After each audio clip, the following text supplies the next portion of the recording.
morning everyone. I'm Helna, a PhD student from Northeastern University.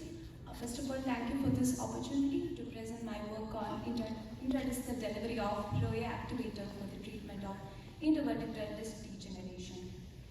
So, low back pain is often the result of IVD degeneration. IVD is a mechanosensitive tissue and perceives force signals through cytoskeletal effective fibers. This fiber assembly is critical for nucleus pulposus to exhibit its biomechanical and biochemical functions, and the fiber assembly is mediated through RhoA signaling pathway. So in its active form, RhoA stimulates the effector molecules and phosphorylates the myosin light chain to increase the actomyosin contractility and thus the fiber assembly. In healthy discs, these effector fibers are present in the form of short punctuate fibers around the cytoplasm of nucleus pulposus, whereas in the degenerated disc, the fiber assembly is distorted with long cytoplasmic processes. These made us probe the research question: is the RhoA expression downregulated in degenerated nucleus pulposus? If so, can the exogenous delivery of RhoA activator induce its expression and rescue IVD degeneration? To answer these questions, at Shahin's lab in Columbia University, we quantified the levels of RhoA from the nucleus pulposus of rat caudal disc with needle puncture-induced IVD degeneration. There was a significant reduction in the levels of RhoA and also the myosin light chain gene expression post 28 days of injury. In contrast, the levels of limb kinase, which is an inhibitory enzyme of actomyosin contractility, were upregulated. We then used CNO3, a recombinant protein, to induce the expression of RhoA in nucleus pulposus. So CNO3 blocks the GTPase hydrolysis and maintains the RhoA in its active state, which increases the actomyosin contractility. Bovine nucleus pulposus cells were treated with different concentrations of CNO3 and the levels of RhoA were quantified. There was a dose-dependent increase in the active RhoA and also the myosin light chain gene expression after the CNO3 treatment. However, the systemic delivery of CNO3 is challenging due to the avascular nature of nucleus pulposus. While the intradiscal injection enhances the CNO3's bioavailability, its rapid diffusion results in short nucleus pulposus residence time and hence short-lived benefits. Nucleus pulposus is a dense matrix of negatively charged aggregates which give the tissue a high negative fixed charge density. Moreover, the nucleus pulposus has a larger pore size than its matrix. So therefore, by taking advantage of the synergistic effects of cationic charge and the larger pore size, we use micron-sized polylactic co-glycolic acid or PLGA particles as drug depot. PLG is an FDA-approved polymer widely used for controlled drug release formulations.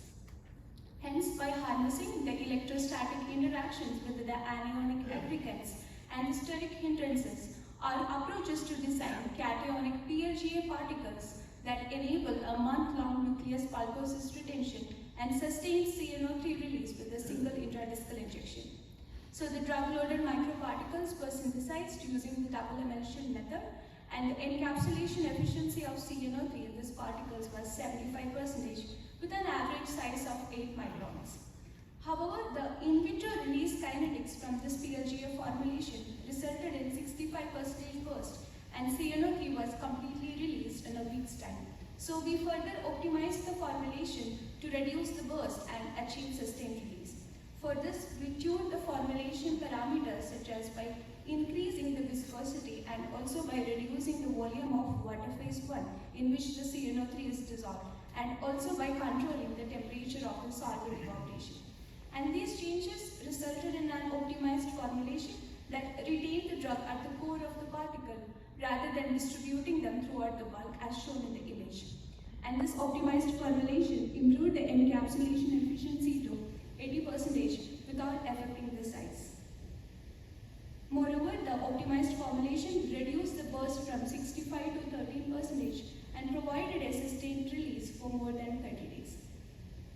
Our lab has previously used evidin, which is a cationic glycoprotein, in a similar negatively charged tissue that demonstrated full thickness cartilage penetration and retention for 2 weeks. Similarly, evidin also demonstrated a 14-day retention in the bovine nucleus pulposus.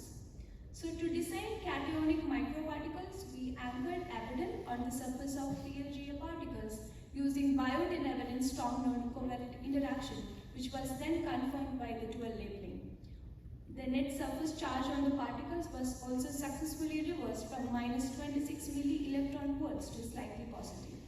In the absorption studies, only the abaddon-anchored PLGA particles were bound to both healthy and the degenerated tissue and continued to retain in the explant, followed by the desorption in the explants, while the unmodified particles did not, which confirms the charge space binding of these cationic particles with the anionic gas. We then studied the kinetics of the drug distribution from cationic and unmodified particles using a labeled modern drug with a similar molecular weight to CNO3. Drug diffused from these particles showed a wider distribution which exceeded the area of the nucleus pulposus within 7 days of injection in both healthy and the degenerated tissue, whereas the cationic particles provided a localized drug distribution confined within the nucleus pulposus even after 24 days of injection. Thus, to summarize, RhoA is negatively regulated diabetic degeneration, and our in vitro studies showed that the CNO3 induced the RhoA expression in the nucleus pulposus.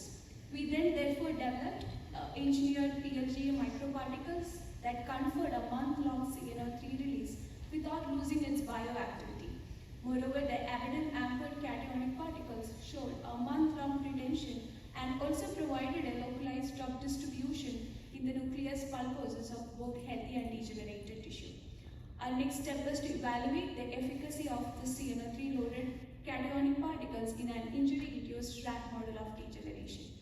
Finally, I would like to acknowledge my advisor, Dr. Ambika Bajpayee, my collaborators, Dr. Nadine and Gabriela from Columbia University, and the funding resources, and also the members of Molecular Bioelectrostatics and Drug Delivery Lab at Northeastern. Thank you, and I'm happy to take your questions.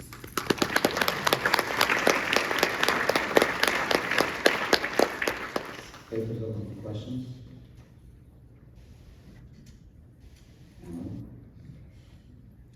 Thanks for the nice Aaron Jones, UCSF.